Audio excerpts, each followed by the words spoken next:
नमस्कार मैत्रिणींनो, मी मयुरी आत्मजा कार्यकर्णी. आत्मजा महिला संघटनतर्फे आपल्याला महिला दिनाच्या खूप खूप शुभेच्छा. आणि त्यांना महिला ती स्त्री शक्ती, तूच दुर्गा, तूच रणरागिनी, तूच स्त्री शक्ती. अशाच काही स्त्री शक्तीचा म्हणजेच आत्मजा सदस्यांच्या मधील काही हिऱ्यांचा सन्मान करत आत्मजाने महिला दिनाचा सोहळा साजरा केला. त्यातीलच पहिली आपली आहे सौ दीपाली जगदाळे. यांचीच ऐका तुम्ही यांच्याच संघर्षातील त्यांची कहाणी. लहान वयातच वडिलांचे छत्र गमावल्या नंतर त्याच आईचा आधार बनल्या. आईची सोबतीने पापड लोणची करण्यापासून डब्बे बनवण्यापर्यंत कोणत्याही कष्टाचे कामाची त्यांनी लाज बाळगली नाही. एकाच वेळी बरेच पार्ट टाईम जॉब करत मोठ्या हिमतीने स्वतःचेच नव्हे तर बहिणीचेही शिक्षण पूर्ण केले.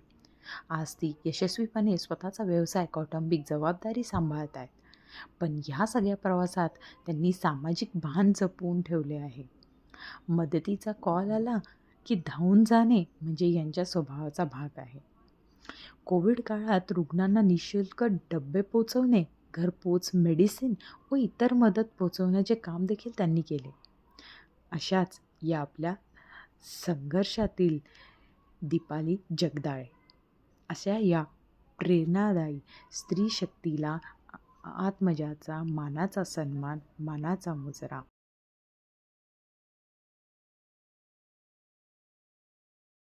माझं नाव दीपाली जगदाळे. आत्मजामध्ये आलेली आहे. म्हणजे आत्मजा आमचं महिला संघटन आहे. त्या परिवारात मला अतिशय आनंद होतो काम करताना. लहानपणापासून जी जर माझी हिस्ट्री सांगायची झाली तर वयाच्या 13 वर्षापासून माझ्यावर सर्व जबाबदारी पडली होती आणि मी ती पूर्णपणे वयाच्या 13व्या वर्षापासून सर्व जबाबदारी पडली आणि ती मी आत्तापर्यंत अतिशय आनंदाने स्वीकारत गेले. आणि शाळेचं शिक्षण म्हणा, बहिणींचं शिक्षण आणि बाकीच्या सगळ्या गोष्टी एकदम स्ट्रगलने केल्या. शालेय शिक्षण पूर्ण केलं, तसंच कॉलेजमधलं शिक्षण पूर्ण केलं, बहिणीचं शिक्षण पूर्ण झालं. नंतर ते करत असताना काही व्यवसायाच्या जबाबदारी होत्या, त्या पण मी आनंदाने पार पडत होती. त्याच्यात आईचा फार मोठा सपोर्ट होता आणि हे करत असताना जॉब पण केला. 18 वर्षाची झाल्यानंतर लगेच जॉबला लागले आणि जॉब करत असताना तिथे सगळ्यांचा सपोर्ट होता. खूप काही गोष्टी समाजाकडनं शिकायला मिळाल्या, पण मी हारले नाही. सगळ्या गोष्टींना तोड देत राहिले, सगळ्या गोष्टी आनंदाने करत राहिले. आणि दुसरी गोष्ट अशी की हे सगळं करत असताना आपल्याला कोणी सर्व मदत करत होते, मग समाजासाठी काय मदत करायची हे लक्षात आल्यानंतर समाजासाठी मदत करायला सुरुवात केली. म्हणजे वेगवेगळ्या अर्थाने जेव्हा कोविडच्या काळामध्ये रुग्णांना डबेसुद्धा पोहोचवले. मी फ्री ऑफ कॉस्ट आईने आणि आम्ही ती मदत केली. मी पूर्ण कोविड काळात ती मदत करत होते आणि त्या काळातच आत्मजामध्ये मी जॉईन झाले आणि मग तिथूनही समजलं की आपण समाजासाठी काम करतो.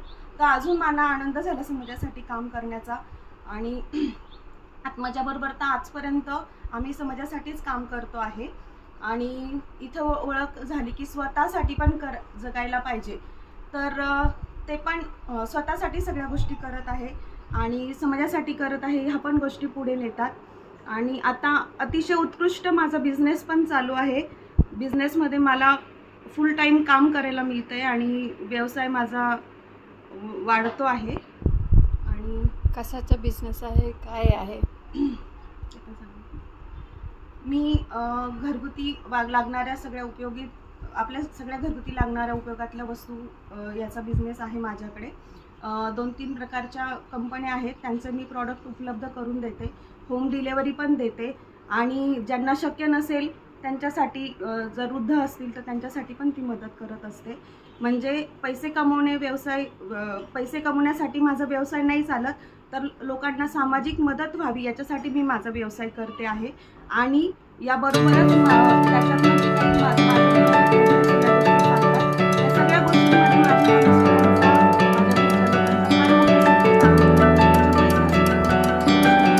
आज मी रात्री कधी पण घरी आली किंवा काय तर मला कोणी विचारत नाही की का करते तू, कुठे जाते. सगळ्या गोष्टी मी घरातल्याही सांभाळते आणि बाहेरच्याही सांभाळते आहे. हार्दिक अभिनंदन. थँक्यू. दीपालीचं आज जो सन्मान तुला मिळालाय त्यासाठी तुझं हार्दिक अभिनंदन.